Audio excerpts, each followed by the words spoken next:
Innal hamdalillah nahmaduhu wa nasta'inuhu wa nastaghfiruh wa na'udzu billahi min shururi anfusina min sayyiati a'malina may yahdihillahu fala mudilla lahu wa may yudlil fala hadiya lahu. Asyhadu an la ilaha illallah wahdahu la syarikalah wa asyhadu anna Muhammadan abduhu wa rasuluh. Ya ayuhan nasu taqu rabbakumul ladzi khalaqakum min nafsin wahidah wa khalaqa minha zawjaha wa batha minhuma rijalan katsiran wa nisaa wattaqullaha alladzi tasaaluna bihi wal arham innallaha kana 'alaikum raqiba. Ya ayyuhalladzina amanu taqullaha wa qulu qawlan sadida yuslih lakum a'malakum wa yaghfir lakum dhunubakum wa may yuti'illah wa rasulahu faqad faza fawzan 'azima. Fa inna asdaqal hadisi kitabullah wa khairal hadi hadi Muhammadin sallallahu alaihi wasallam wa syarral umuri muhdatsatuha wa kullu muhdatsatin bid'ah wa kullu bid'atin dalalah wa kullu dalalatin finnar. Allahumma shalli wa sallim ala Muhammad wa ala alihi wa sahbihi ajma'in. Amma ba'd. Jamaah sidang Jumat Masjid Al-Hanif yang dimuliakan oleh Allah Subhanahu wa taala. Marilah kita senantiasa meningkatkan keimanan dan ketakwaan kita kepada Allah. Dalam arti takwa yang sebenar-benarnya. Dan janganlah kita mati kecuali dalam keadaan beriman dan bertakwa hanya kepada Allah Subhanahu wa taala. Wa tazawwadu fa inna khaira zadit taqwa wattaqullaha ya ulil albab. Berbekallah kamu karena sebaik-baik bekal adalah takwa. Bertakwalah kamu wahai ulil albab. Wa may yattaqillaha yaj'al lahu makhraja. Dan siapa yang bertakwa kepada Allah, maka Allah akan membukakan baginya jalan keluar. Wa yarzuqhu min haitsu la yahtasib. Wa may yatawakkal 'ala Allah fa huwa hasbuh. Innallaha balighu amri. Qad ja'ala Allahu likulli syai'in qadir. Dan dia memberinya rezeki dari arah yang tiada dia sangka-sangka. Dan barang siapa bertawakal kepada Allah, niscaya Allah akan mencukupkan keperluannya. Sesungguhnya Allah melaksanakan urusannya. Sesungguhnya Allah telah mengadakan ketentuan bagi setiap sesuatunya.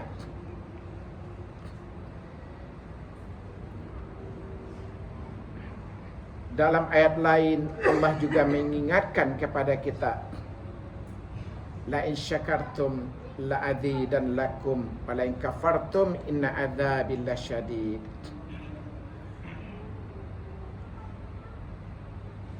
Kita diperintahkan juga setiap saat untuk bersyukur kepada Allah.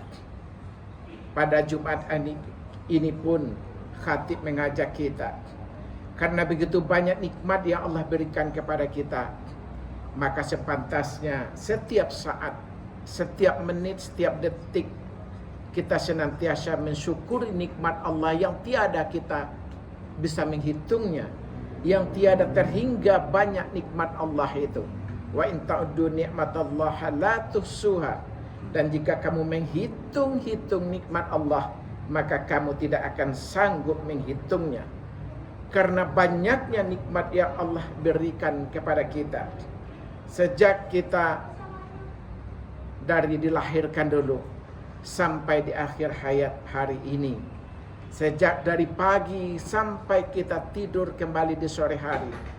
Ternyata luar biasa nikmat Allah yang berterbaran, yang bertaburan, yang banyak yang kita nikmati.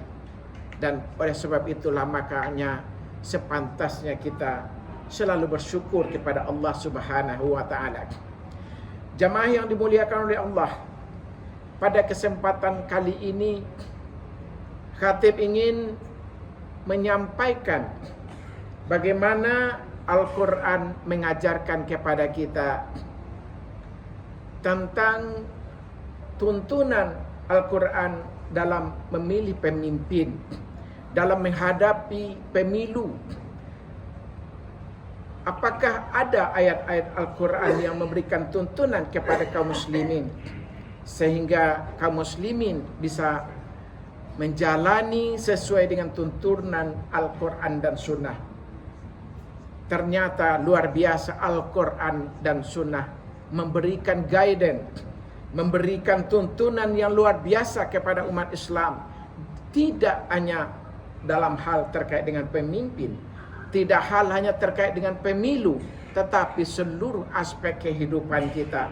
Ternyata Al-Quran dengan 6.666 ayatnya, ada yang menghitung 6.636 ayatnya, ternyata seluruh aspek kehidupan kita. Ternyata ada aturan-aturan yang luar biasa Allah berikan menuntun kita dalam kehidupan kita. Di dalam surat An-Nisa misalkan ayat 58 dan 59-nya, Bismillahirrahmanirrahim. Innallaha ya'muru an tu'addul amanati ila ahliha wa idza hakamtum bainan nasi an tahkumu bil adli innallaha ni'ma ya'idzukum bi innallaha kana sami'an basira. Ya ayyuhalladzina amanu atti'ullaha wa atti'ur rasul wa ulil amri minkum fa in tanazza'tum fi syai'in faruddu ila Allahi wa rasuli in kuntum tu'minuna billahi wal yawmil akhir dzalika khairu wa ahsanu ta'wila. Ayat ini mengajarkan kepada kita, sesungguhnya Allah memerintahkan kepada kamu untuk menyampaikan amanah kepada ahlinya. Dan apabila kamu menetapkan hukum di antara manusia, maka antahkumu bid'ali, maka tetapkan hukum itu dengan cara yang adil. Innallaha ni'ma, sesungguhnya Allah sebaik-baiknya, ya'idzukum bih, memberi pelajaran dengannya. Innallaha kana sami'an basira, sesungguhnya Allah adalah maha mendengar lagi maha mendengar dan lagi maha melihat. Ya ayyuhalladzina amanu atti'ullaha wa atti'ur rasul, wahai orang-orang yang beriman, taatilah Allah dan taatilah Rasulnya. Wa ulil amri minkum, dan taati pemimpin kamu. Ketika wa ulil amri minkum, Allah tidak menyebutkan wa ati'u ulil amri minkum. Allah langsung wa ulil amri minkum, dan taati pemimpin kamu. Ini artinya apa? Ketika kita mentaati pemimpin berbeda dengan ketika taat kita kepada Allah. Taat kita kepada Allah adalah ketaatan yang mutlak. Wa atiur rasul ada ketaatan yang juga mutlak, ketaatan kita kepada Rasul. Tapi wa ulil amri minkum, dan pemimpin kamu. Taat kepada pemimpin adalah selama pemimpin tunduk dan patuh kepada perintah Allah, tunduk dan patuh kepada Al-Quran dan Sunnah. Selama pemimpin itu mentaati Allah dan Rasul, maka kita wajib menaati pemimpin itu. Tetapi bila mana pemimpin itu tidak taat kepada Allah dan Rasul, maka kita diharamkan untuk mengikuti pemimpin yang tidak taat dan tunduk kepada perintah Allah. Itu yang dimaksud dengan wa ulil amri minkum. Fa in tanazza'tum, dan apabila kamu berselisih fi syai'in faruddu, tentang sesuatu, faruddu, maka kembalikanlah ia ilallah, kepada Allah, wa rasul, dan rasulnya. In kuntum tu'minuna billah, jika kamu beriman dengan Allah, wal yaumil akhir, dan dengan hari akhir, dzalika khairu wa ahsanu ta'wila, dan yang demikian itu adalah sebaik-baiknya kesudahannya. Demikian ayat ini menjadi landasan hukum ketika para ulama berkumpul di Padang Panjang tahun 2009 Januari 2009 26 Januari 2009 berkumpul para alim ulama di Padang Panjang, ketua-ketua ormas Islam, ketua NU, Muhammadiyah, semua ormas Islam berkumpul dan tokoh-tokoh nasional berkumpul. Maka diputuskanlah satu kriteria dalam memilih pemimpin. Dari cuplikan fatwa tadi, yang pertama adalah pemilihan umum dalam pandangan Islam adalah upaya untuk memilih pemimpin atau wakil yang memenuhi syarat-syarat ideal bagi terwujudnya cita-cita bersama sesuai dengan aspirasi umat dan kepentingan bangsa. Dan yang kedua, memilih pemimpin dalam Islam adalah kewajiban untuk menegakkan imamah dan imarah dalam kehidupan bersama, berbangsa dan bernegara. Dan yang ketiga, imamah dan imarah dalam Islam menghajatkan syarat-syarat sesuai dengan ketentuan agar terwujud kemaslahatan dalam masyarakat. Dan keempat, memilih pemimpin yang beriman, yang bertakwa, jujur, siddiq, terpercaya, amanah, aktif dan aspiratif adalah tabligh, dan mempunyai kemampuan fatanah. Dan yang ketujuh adalah memperjuangkan kepentingan Islam. Itu adalah merupakan 7 kriteria kepemimpinan yang diberikan tuntunan oleh para alim ulama kita untuk seluruh Indonesia. Yang kelima, memilih pemimpin yang tidak memenuhi syarat-syarat sebagaimana yang disebutkan dalam butir 4 tadi. Maka kaum muslimin diharamkan untuk memilihnya. Haram memilih pemimpin yang tidak beriman. Haram memilih pemimpin yang tidak bertakwa.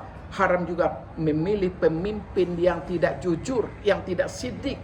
Haram juga memilih pemimpin yang tidak amanah. Haram juga memilih pemimpin yang tidak fatanah, yang tidak aspiratif, yang tidak komunikatif. Dan diharamkan juga memilih pemimpin yang tidak cerdas, pemimpin yang tidak fatanah. Dan yang ketujuh, diharamkan kaum muslimin untuk memilih pemimpin yang tidak memperjuangkan kepentingan Islam. Ini adalah merupakan tuntunan kepada seluruh kaum muslimin yang hari ini boleh jadi jumlahnya adalah 230 juta di negeri ini. Dan ini adalah mengikat seluruh kaum muslimin, karena ini Majelis Ulama Indonesia bersama ulama-ulama di seluruh provinsi seluruh Indonesia, dan ditambah lagi dengan tokoh-tokoh ulama yang tidak tergabung di situ, ditambah dengan dari ormas-ormas Islam telah memutuskan satu hal kriteria menjadi kriteria daripada kepemimpinan itu, 7 hal yang saya sebutkan tadi. Ya, pertama adalah beriman, bertakwa, siddiq, tabligh, amanah, fatanah, dan yang memperjuangkan kepentingan umat Islam. Jamaah yang dimuliakan oleh Allah Subhanahu wa taala. Kemudian ada lagi dijelaskan dalam fatwa itu, pemilihan umum dalam pandangan Islam adalah upaya untuk memilih pemimpin atau wakil, kewajiban untuk menegakkan imamah dan imarah, terwujudnya kemaslahatan dalam masyarakat, dan umat Islam diwajibkan memilih, mengikuti pemilihan umum itu adalah merupakan kewajiban. Lebih lanjut, pemimpin yang menjadi persyaratan tadi adalah 7 itu adalah beriman, bertakwa, siddiq, tabligh, amanah, fatanah, dan memperjuangkan kepentingan Islam. Dan yang lebih lanjut adalah diharamkan golput. Itu sangat tegas-tegas disebutkan dari hasil kajian Al-Quran dan Sunnah oleh para alim ulama kita, bahwa umat Islam diharamkan untuk golput. Jamaah yang dimuliakan oleh Allah, periode-periode yang lalu terjadi ada 46 juta lebih umat Islam dan rakyat Indonesia yang golput, tidak memilih. Sementara partai-partai pemenang punya suaranya sekitar 20 juta, 22, 23 juta. Dan yang golput adalah jumlahnya 2 kali besarnya dari jumlah suara partai pemenang pemilu. Oleh sebab itulah, maka para alim ulama mencari rumusan dari Al-Quran dan Sunnah. Ternyata Islam mengajarkan kewajiban umat Islam untuk mengikuti pemilu dan merupakan hal yang diwajibkan dan umat Islam diharamkan untuk golput. Lebih lanjut dalam istimewa ulama yang diadakan yang kelima adalah diadakan di Tegal, tepatnya adakan di Desa Cikura Tegal, di Pesantren Tauhidiyah, menjadi rujukan kaum muslimin juga bahwa pemimpin yang ingkar janji itu adalah haram untuk dipilih. Jadi pemimpin yang ingkar janji itu menjadi catatan dari istimewa ulama, itu dipesankan kepada seluruh kaum muslimin, tidak boleh memilih orang yang beringkar janji. Jamaah yang dimuliakan Allah Subhanahu wa taala, Islam ternyata sangat memuliakan seorang pemimpin, menegakkan keadilan. Rasulullah SAW menyebut pemimpin yang adil pada urutan pertama. 7 golongan orang yang akan mendapatkan naungan daripada Allah di akhirat kelak adalah al-imamun adil, seorang pemimpin yang adil. Menjadi pemimpin adalah akan menjadikan wasilah dekat dia ke surga. Tetapi ketika dia tidak berlaku adil, tidak amanah, tidak fatanah, dia dalam memimpin, tidak berlaku adil, menzalimi rakyatnya, maka dia justru akan mendapatkan ancaman Allah yang sangat luar biasa, yaitu nerakanya Allah. Kemudian Abu Hurairah juga menceritakan, merumuskan, menyimpulkan dari Al-Quran dan Sunnah yang dia baca. Abu Hurairah radhiyallahu anhu, dia mengatakan, ketika beliau mencoba menggambarkan kemuliaan seorang pemimpin yang adil, sikap adil seorang pemimpin kepada rakyatnya selama 1 hari lebih baik daripada dibandingkan ibadah seorang ahli ibadah selama 100 tahun. Demikian Abu Hurairah, dia mengkisahkan hasil renungan dia, hasil dia membaca Al-Quran dan Sunnah, maka dia mengatakan demikian pentingnya seorang pemimpin yang adil.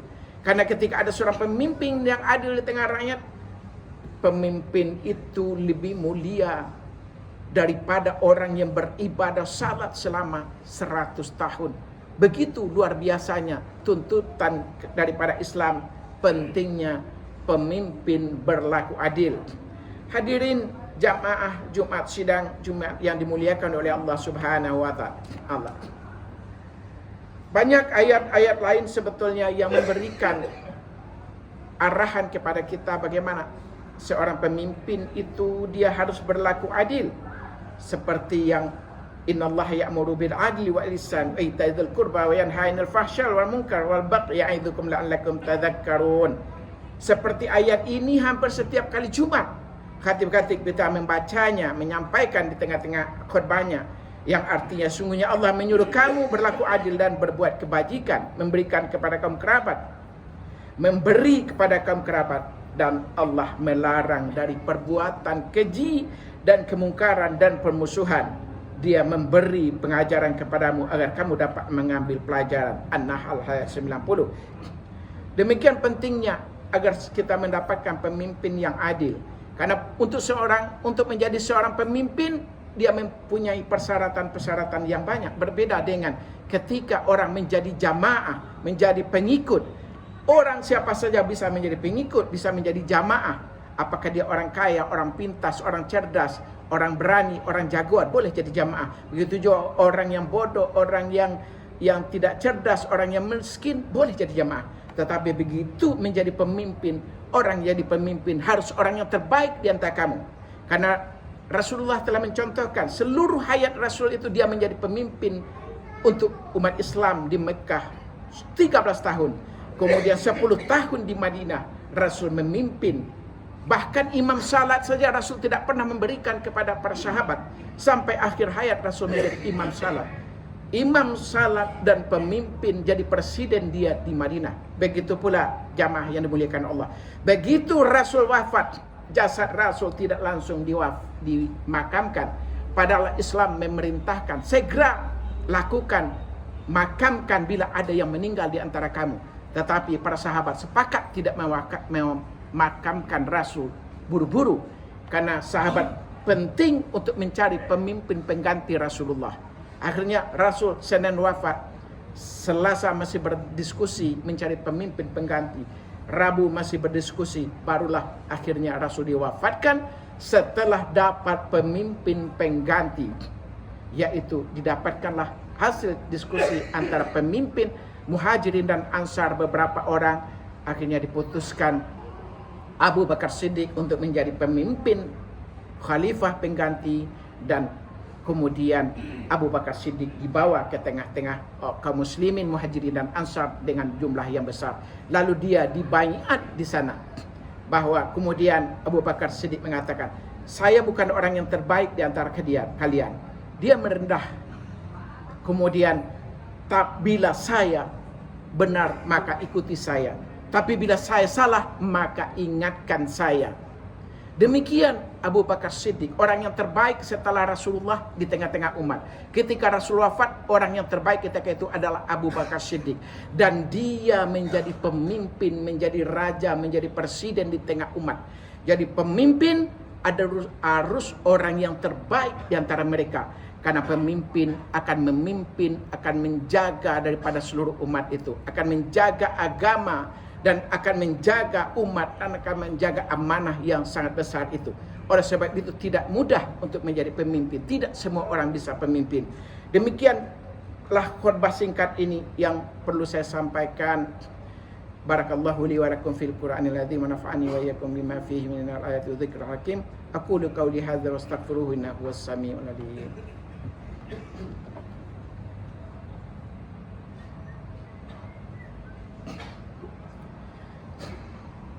Innal hamdalillah nahmaduhu wa nasta'inuhu wa nastaghfiruh wa na'udzu billahi min shururi anfusina min sayyiati a'malina. May yahdihillahu fala mudilla lahu wa may yudlil fala hadiyalah. Asyhadu an la ilaha illallah wahdahu la syarikalah wa asyhadu anna Muhammadan abduhu wa rasuluh. Ya ayyuhalladzina amanu taqullaha haqqa tuqatih wa la tamutunna illa wa antum muslimun. Innallaha wa malaikatahu yusalluna 'alan nabi. Ya ayyuhalladzina amanu sallu alaihi wa sallimu taslima. Allahumma salli ala Muhammad wa ala ali Muhammad kama shallaita ala Ibrahim wa ala ali Ibrahim wa barik ala Muhammad wa ala ali Muhammad kama barakta ala Ibrahim wa ala ali Ibrahim fil alamin innaka Hamidum Majid. Allahumma ighfir lil muslimin wal muslimat wal mu'minin wal mu'minat al ahya'i minhum wal amwat innaka samiun qaribun mujibud da'wat ya qadiyal hajat. Rabbana la tu'akhidhna in nasina aw akhtana. Rabbana wa la tahmil alaina isran kama hamaltahu ala alladziina min qablina. Rabbana wa la tahmilna ma la taqata lana bihi wa'fu 'anna waghfir lana warhamna anta maulana fansurna 'alal qaumil kafirin. Allahumma la tada' lana dhanban illa ghafarta wa la hamman illa farajta wa la daynan illa qadaita wa la hajatan min hawaijid dunya wal akhirah illa qadaitaha bi rahmatika ya arhamar rahimin. Allahumma inna nas'aluka al-huda wat tuqa wal afafa wal ghina. Rabbana adkhilna mudkhala sidqin wa akhrijna mukhraja sidqin waj'alna min ladunka sultanan nasira. Allahumma ansuril muslimin wal mujahidin fi Palestin. Allahumma ansuril mujahidin wal muslimin fi Palestin. Allahumma ansuril mujahidin wal muslimin fi Palestin. Rabbana atina fid dunya hasanah fil akhirati hasanah wa qina azabannar. Wa sallallahu ala sayyidina Muhammad wa ala ali sayyidina Muhammad. Subhana rabbika rabbil izzati amma yasifun. Assalamu ala mursalin alhamdulillahi rabbil alamin.